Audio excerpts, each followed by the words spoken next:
Wuthering Heights, by Emily Brontë. Chapter 6. Mr. Hindley came home to the funeral, and, a thing that amazed us and set the neighbours gossiping right and left, he brought a wife with him. What she was, and where she was born, he never informed us. Probably she had neither money nor name to recommend her, or he would scarcely have kept the union from his father. She was not one that would have disturbed the house much on her own account. Every object she saw, the moment she crossed the threshold, appeared to delight her, and every circumstance that took place about her, except the preparing for the burial, and the presence of the mourners. I thought she was half silly, from her behaviour while that went on. She ran into her chamber, and made me come with her, though I should have been dressing the children. And there she sat, shivering and clasping her hands, and asking repeatedly, "Are they gone yet?" Then she began describing, with hysterical emotion, the effect it produced on her to see black; and started and trembled, and at last fell a-weeping; and when I asked what was the matter, answered she didn't know, but she felt so afraid of dying. I imagined her as little likely to die as myself. She was rather thin, but young and fresh complexioned, and her eyes sparkled as bright as diamonds. I did remark, to be sure, that mounting the stairs made her breathe very quick, that the least sudden noise set her all in a quiver, and that she coughed troublesomely sometimes; but I knew nothing of what these symptoms portended, and had no impulse to sympathise with her. We don't in general take to foreigners here, Mr. Lockwood, unless they take to us first. Young Earnshaw was altered considerably in the 3 years of his absence.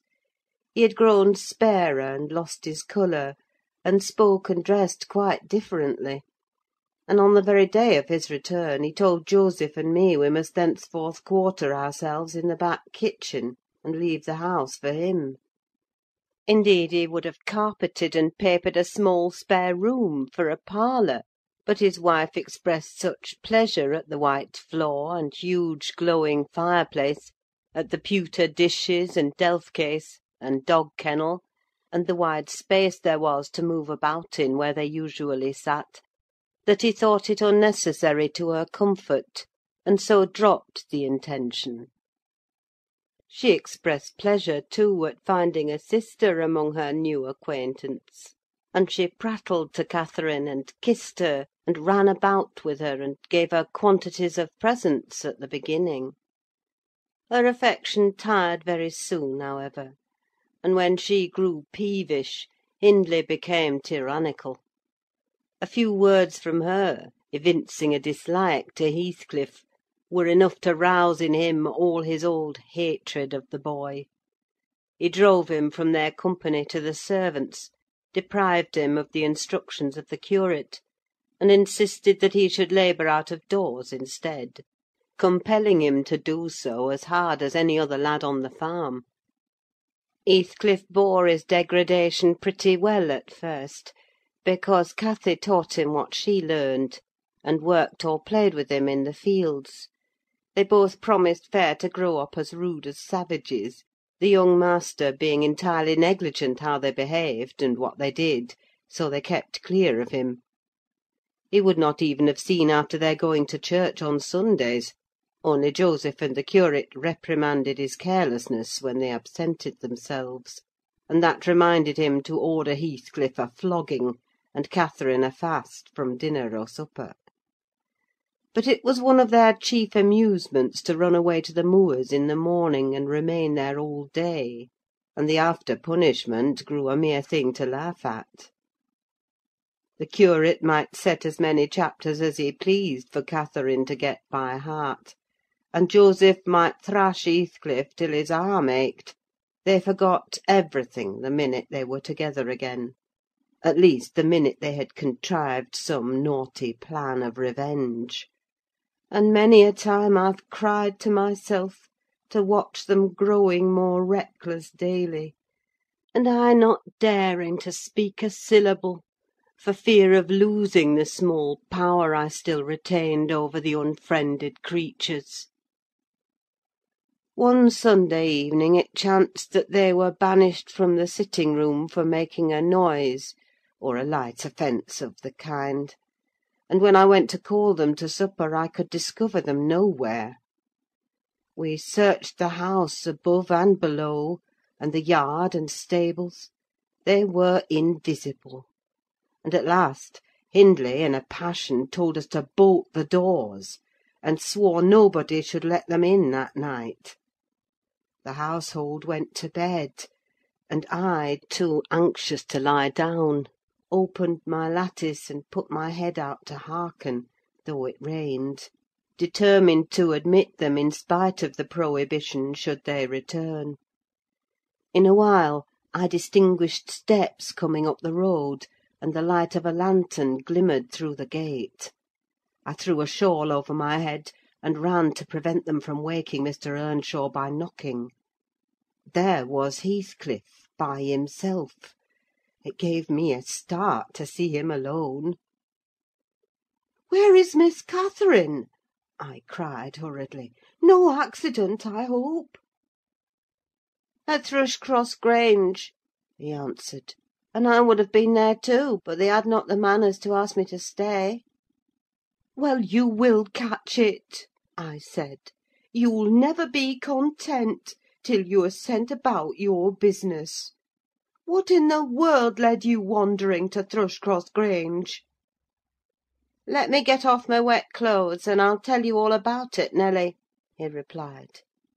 I bid him beware of rousing the master, and while he undressed, and I waited to put out the candle, he continued: "Cathy and I escaped from the wash–house to have a ramble at liberty, and getting a glimpse of the Grange lights, we thought we would just go and see whether the Lintons passed their Sunday evenings standing shivering in corners, while their father and mother sat eating and drinking and singing and laughing, and burning their eyes out before the fire. Do you think they do? Or reading sermons, and being catechised by their manservant, and set to learn a column of Scripture names if they don't answer properly?" "Probably not," I responded.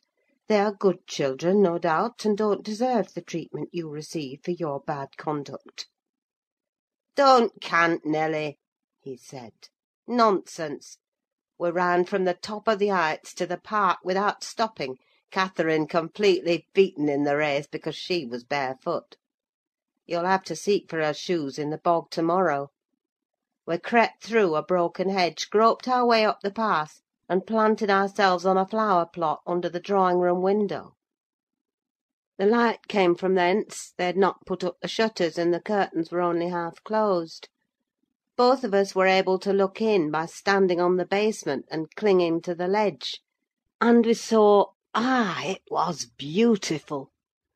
A splendid place carpeted with crimson, and crimson–covered chairs and tables, and a pure white ceiling bordered by gold; a shower of glass drops hanging in silver chains from the centre, and shimmering with little soft tapers. Old Mr. and Mrs. Linton were not there. Edgar and his sisters had it entirely to themselves. Shouldn't they have been happy? We should have thought ourselves in heaven. And now, guess what your good children were doing. Isabella, I believe she is 11, a year younger than Cathy, lay screaming at the farther end of the room, shrieking as if witches were running red-hot needles into her. Edgar stood on the hearth weeping silently, and in the middle of the table sat a little dog, shaking its paw and yelping, which, from their mutual accusations, we understood they'd nearly pulled in two between them. The idiots! That was their pleasure: to quarrel who should hold a heap of warm hair, and each begin to cry because both, after struggling to get it, refused to take it. We laughed outright at the petted things; we did despise them. When would you catch me wishing to have what Catherine wanted? Or find us by ourselves, seeking entertainment in yelling and sobbing and rolling on the ground, divided by the whole room? I'd not exchange for 1,000 lives my condition here for Edgar Linton's at Thrushcross Grange; not if I might have the privilege of flinging Joseph off the highest gable, and painting the house front with Hindley's blood." "Hush, hush!" I interrupted. "Still, you have not told me, Heathcliff, how Catherine is left behind." "I told you we laughed," he answered. "The Lintons heard us, and with one accord they shot like arrows to the door. There was silence, and then a cry, 'Oh, mamma, mamma! Oh, papa! Oh, mamma, come here! Oh, papa, oh!' They really did howl out something in that way. We made frightful noises to terrify them still more, and then we dropped off the ledge because somebody was drawing the bars, and we felt we had better flee. I had Cathy by the hand, and was urging her on, when all at once she fell down. 'Run, Heathcliff, run!' she whispered. 'They've let the bulldog loose, and he holds me.' The devil had seized her ankle, Nelly. I heard his abominable snorting. She did not yell out. No, she would have scorned to do it, if she had been spitted on the horns of a mad cow. I did, though. I vociferated curses enough to annihilate any fiend in Christendom, and I got a stone and thrust it between his jaws, and tried with all my might to cram it down his throat. A beast of a servant came up with a lantern at last, shouting, 'Keep fast, Skulker, keep fast!' He changed his note, however, when he saw Skulker's game. The dog was throttled off, his huge purple tongue hanging half a foot out of his mouth, and his pendant lips streaming with bloody slaver. The man took Cathy up. She was sick; not from fear, I'm certain, but from pain. He carried her in. I followed, grumbling execrations and vengeance. "What, pray, Robert?" hallooed Linton from the entrance. "Skulker has caught a little girl, sir," he replied. "And there's a lad here," he added, making a clutch at me, "who looks an out-and-outer. Very like the robbers were for putting them through the window to open the doors to the gang after all were asleep, that they might murder us at their ease. Hold your tongue, you foul-mouthed thief, you! You shall go to the gallows for this. Mr. Linton, sir, don't lay by your gun." "No, no, Robert," said the old fool. "The rascals knew that yesterday was my rent day. They thought to have me cleverly. Come in. I'll furnish them a reception. There, John, fasten the chain. Give Skulker some water, Jenny. To beard a magistrate in his stronghold, and on the Sabbath, too! Where will their insolence stop? Oh, my dear Mary, look here! Don't be afraid, it is but a boy. Yet the villain scowls so plainly in his face.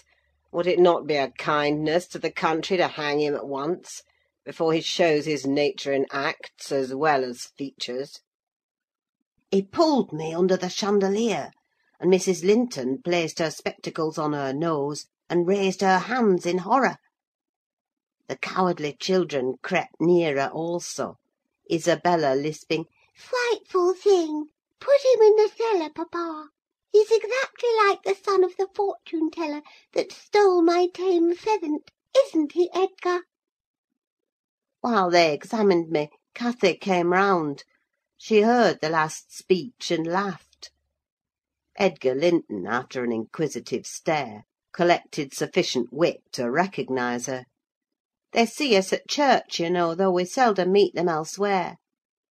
"That's Miss Earnshaw," he whispered to his mother. "And look how Skulker has bitten her, how her foot bleeds." "Miss Earnshaw? Nonsense!" cried the dame. "Miss Earnshaw scouring the country with a gipsy! And yet, my dear, the child is in mourning. Surely it is and she may be lamed for life." "What culpable carelessness in her brother!" exclaimed Mr. Linton, turning from me to Catherine. "I've understood from Shielders—" That was the curate, sir. "That he lets her grow up in absolute heathenism. But who is this? Where did she pick up this companion?" "Oh, oh! I declare he is that strange acquisition my late neighbour made, in his journey to Liverpool: a little Lascar, or an American or Spanish castaway." "A wicked boy, at all events," remarked the old lady, "and quite unfit for a decent house. Did you notice his language, Linton? I'm shocked that my children should have heard it." I recommenced cursing, don't be angry, Nelly, and so Robert was ordered to take me off. I refused to go without Cathy. He dragged me into the garden, pushed the lantern into my hand, assured me that Mr. Earnshaw should be informed of my behaviour, and, bidding me march directly, secured the door again. The curtains were still looped up at one corner, and I resumed my station as spy; because, if Catherine had wished to return, I intended shattering their great glass panes to 1,000,000 of fragments, unless they let her out. She sat on the sofa quietly. Mrs. Linton took off the grey cloak of the dairymaid which we had borrowed for our excursion, shaking her head and expostulating with her, I suppose. She was a young lady, and they made a distinction between her treatment and mine. Then the woman servant brought a basin of warm water, and washed her feet; and Mr. Linton mixed a tumbler of negus, and Isabella emptied a plateful of cakes into her lap, and Edgar stood gaping at a distance. Afterwards they dried and combed her beautiful hair, and gave her a pair of enormous slippers, and wheeled her to the fire, and I left her as merry as she could be, dividing her food between the little dog and Skulker, whose nose she pinched as he ate, and kindling a spark of spirit in the vacant blue eyes of the Lintons, a dim reflection from her own enchanting face. I saw they were full of stupid admiration. She is so immeasurably superior to them, to everybody on earth, is she not, Nelly? "There will more come of this business than you reckon on," I answered, covering him up and extinguishing the light. "You are incurable, Heathcliff; and Mr. Hindley will have to proceed to extremities, see if he won't." My words came truer than I desired. The luckless adventure made Earnshaw furious; and then Mr. Linton, to mend matters, paid us a visit himself on the morrow, and read the young master such a lecture on the road he guided his family, that he was stirred to look about him in earnest.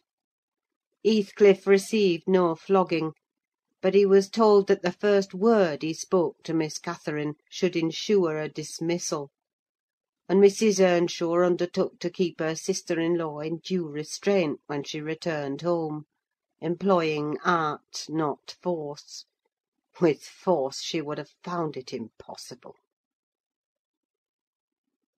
End of Chapter 6. Recording